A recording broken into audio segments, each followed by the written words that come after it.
Hello and welcome to the Dark Roast. I'm Donna Stroll, and I am here with the always lovely and talented Rose Short. And today's topic of discussion is basically know your stuff. And that's really how expert affiliates build trust and sales. Because really it's not really a hidden advantage, but knowing your products. And a lot of people, especially when they first get started, they don't really know their products. They just want to get money from every direction and they don't know what they're selling, but they just know they're selling it and they want to sell it now, right? A lot of people think that success comes from better hooks or better stories or more traffic or a really cool sales page. Those things do matter, but they don't work long-term unless you really know and believe in what you're selling. Because the first step is the trust in the person who's trying to sell the product. If I don't trust you, it doesn't matter how amazing your hook is or how gorgeous your sales page is. It doesn't even matter about your customer service, because if I don't believe in you, I'm not buying from you. Right, so Fight is actually hardcore cracking down on that right now with the rise in influencer marketing and things like that. They passed a law that if you're a finance influencer, you better have a certificate or some kind of training in finance. And if not, then they will shut you down. That's awesome. So for affiliates, I'm not really sure what that would look like, but I think they're more targeting. There's been a lot of fake medical advice or bad medical advice, let's say, that's been shared on the platforms and things like that. So they're really trying to crack down on that. But outside of that, you need to know what you're talking about, right? You need to know the product you're talking about, because when you know your product well, your content gets really sharp and it's really to the point, right? You stop sounding generic and it starts sounding useful. You're telling people realistically what problem it solves, and you know what you're talking about, and it's coming across fluent and natural, and it doesn't sound like a script. And that's really important because people don't want to just buy products anymore, right? They want to buy confidence, and they want to buy confidently. They want to know that the product that they're getting does in fact help, right? We see all the time with pet products where it's like, oh, stop cleaning your dog's ear, use this instead, because the problem is actually this underlying bacteria and yeast versus this surface cleaning, right? And that's important, but then they don't always go into the details of their ingredients or how their product actually works. And so it adds an extra layer of, well, does your product do what it says, or are you just like pick and choosing, right? Yeah. So a marketer who understands that the product can answer objections before they become a problem, and that the product solves the problem the customer is having is huge, right? It reduces refunds. It increases your conversions. It strengthens your trust. It gives you, if you're utilizing social proof, testimonials to look into. And with affiliate marketing in particular, trust is often your biggest asset. Absolutely, especially because there's lots of us out there, right? So they could buy from anyone. So the goal is to make them want to buy from you. And so expertise doesn't really mean memorizing every feature, right? That doesn't mean that you need to know absolutely every in and out of your product. It does mean understanding the customer problem, the product promise, the key features, the limitations, because being honest about limitations helps build that trust in you, and best use cases. It means being able to explain the product in plain language. If someone says, why should I choose you over them, or this over that, you should have a real answer, and not just because, well, mine's better. If someone asks who shouldn't buy this, you should have an answer for that as well, right? You should be able to confidently say, this is not for somebody. Say you're in the make money online, right? And somebody says, well, who shouldn't buy your product? Somebody who's just starting out. This is very, very robust. This might be too much for them, but there are alternatives. And you can even give an alternative of a competitor who is dealing specifically with beginners, right? It's a simpler program that would be more beneficial if you're in the software as a service industry. They'll come back to you when they're ready to scale up, because they'll remember, hey, they were honest with me, and not only were they honest with me that this was too much for me, they gave me an alternative. So that means that they really do care about me and my business, and that sticks with people, right? And it'll stick with them in the long run.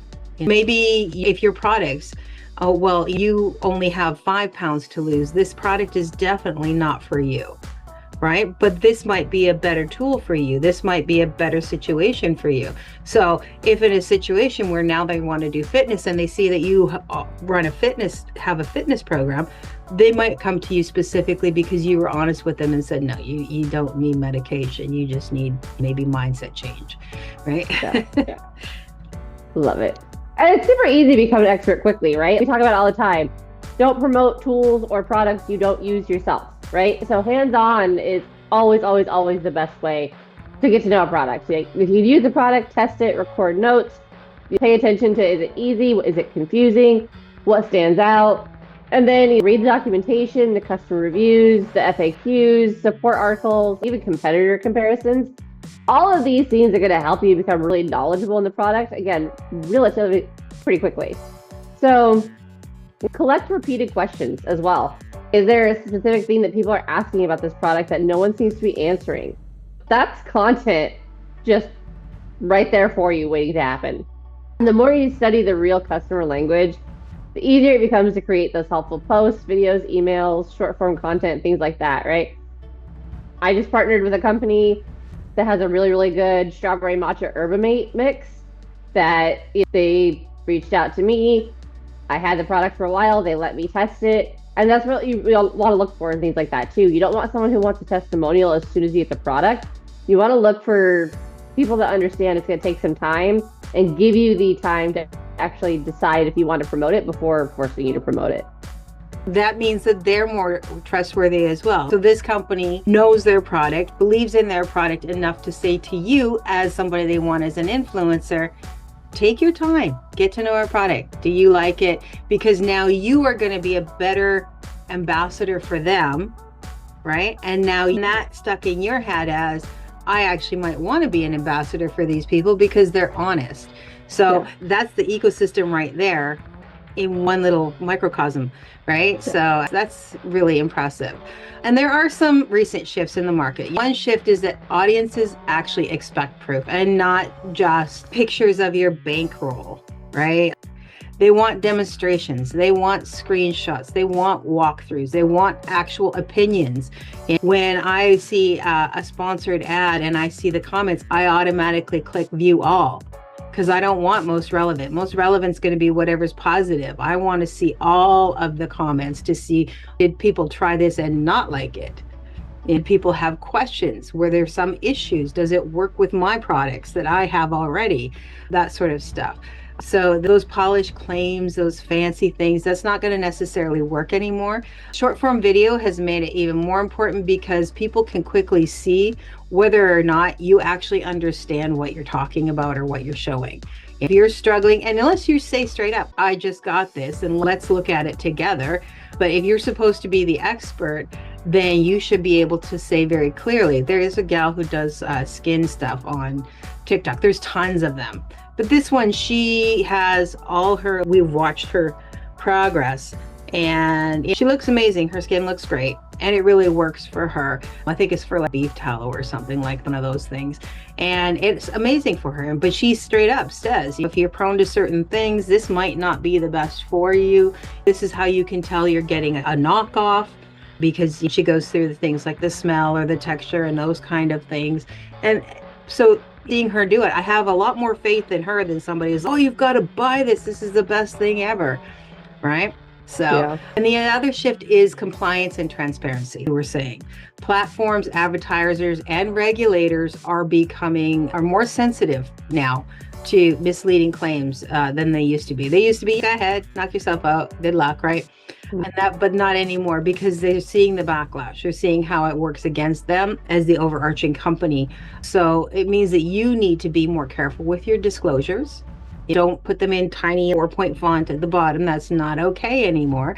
And more precise with your promises. And also, AI can help you do your research, but it can't replace actual product understanding. And the other thing is AI can give you the overall view. But remember, AI, when you're using it, is tailored to you. So its responses are naturally going to be more positive towards whatever it is that you already have an interest in. So it's important that you tell it, I need you to act impartial, and I need you to provide your sources so that you can go and check those sources, right? It's a tool, but it has been programmed to try and give us what we want, right? And it's a people pleaser, and we got to make sure that it's not just giving us fluff because that's what it thinks we want. You have to make sure that it fact checks itself, and you have to make sure that you're telling it you need it to be impartial. That's super important. I have noticed since the last time we talked about it that a lot more funnels now have the no thanks a lot bigger and more visible, which is good to see. And then content should cover multiple angles, right? We talk about content all the time, but really strong content is your organic bread and butter. So you want a simple intro or first impression piece, which again, you can post that every week because in theory, your page is getting sent to new people. So don't be afraid to reintroduce yourself. Comparison content, again, so powerful, right? Because it gives people a chance to really evaluate the alternatives, and maybe they've used some of the other stuff, and maybe they've had some of the same issues that you have, and now your comparison is really helping because it's speaking to exactly the problem they had. And then objection-based content, right? That handles the common concerns. Now, this could also be where you say, hey, you know what? If you have this condition or if you have this problem, this is probably not the best for you, right? So your objection-based content can also answer that question already and be like, yeah, if this is where you're at, you probably shouldn't buy it. Because again, you're building your credibility. And then case content. We talk about this all the time, right? Taking the snapshots of the testimonials. This is why companies will ask for Amazon reviews or reviews on their website, because they know it's powerful. There was one website I had to reach out to that I was like, hey, this link on your website is incomplete, because every testimonial was like, here's where you can post a customer testimonial taken from Amazon or somewhere else. And like every single one was that. And so I was like, hey, I don't know who your web designer is, but this page shouldn't be live if it's not done. You should probably look into it and fix it. And that right there automatically, do you know what you're doing, right? Even though it was a well-known company. So looking at those things is really important. But again, create FAQ style content, right? That type of content works especially well because it matches real search intent and helps buyers move from curious to ready. We're seeing this a lot more with like podcast style content, where either someone's having a question asked, but you never see the person asking the question, or you do see the person asking the question, but it seems very AI. People do that because that podcast Q&A does very well. And so you can do your content around that as well. Now, if you're using an AI person, I would probably go ahead and disclose that.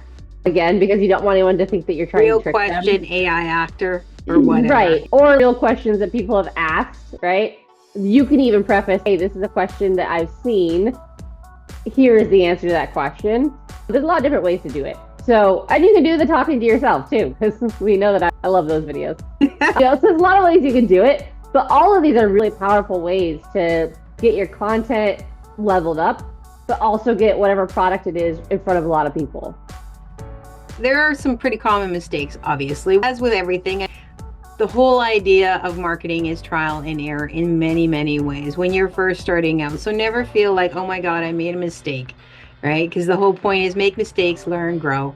So one of the biggest mistakes is promoting products you don't understand. If you don't understand it, either learn it or maybe it's just not your vibe, right? Because it can lead to vague content, weak recommendations, and really disappointed buyers. Right? If you don't understand it, then how are you going to make other people understand it? And another mistake is repeating sales copy without actually testing or verifying the claims, right? Oh, this is the best thing since sliced bread. And then you try it and you're like, right? But too late. Now it's in your sales copy and you've got it out there. And if you can't stand behind it, why should anybody else?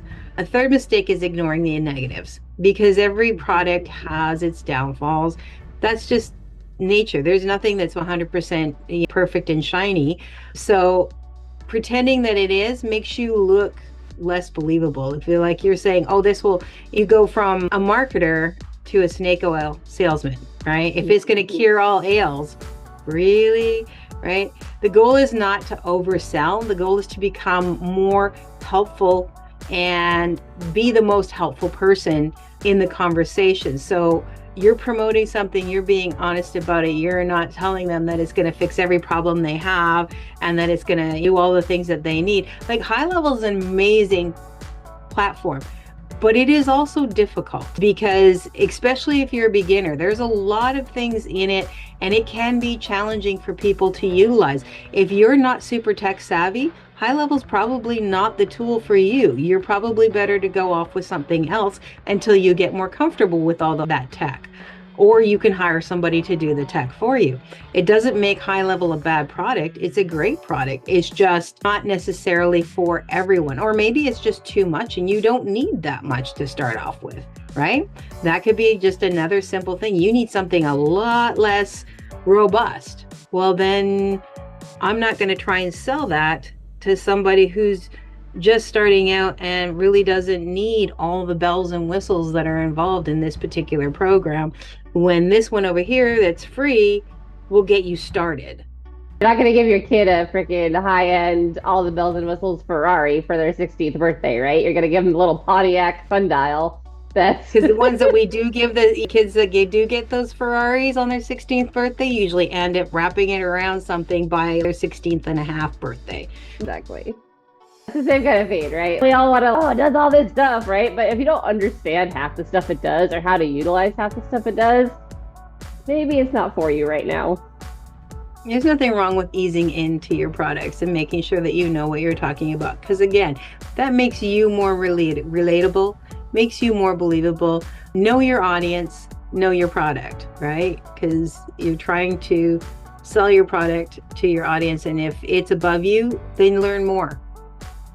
Right? If you're not there yet, just like you said, it's not that hard to become an expert in your product, but it does require that you actually put in the effort to do so, so that when you're trying to reach that preferred audience, you have something to give them that isn't vague.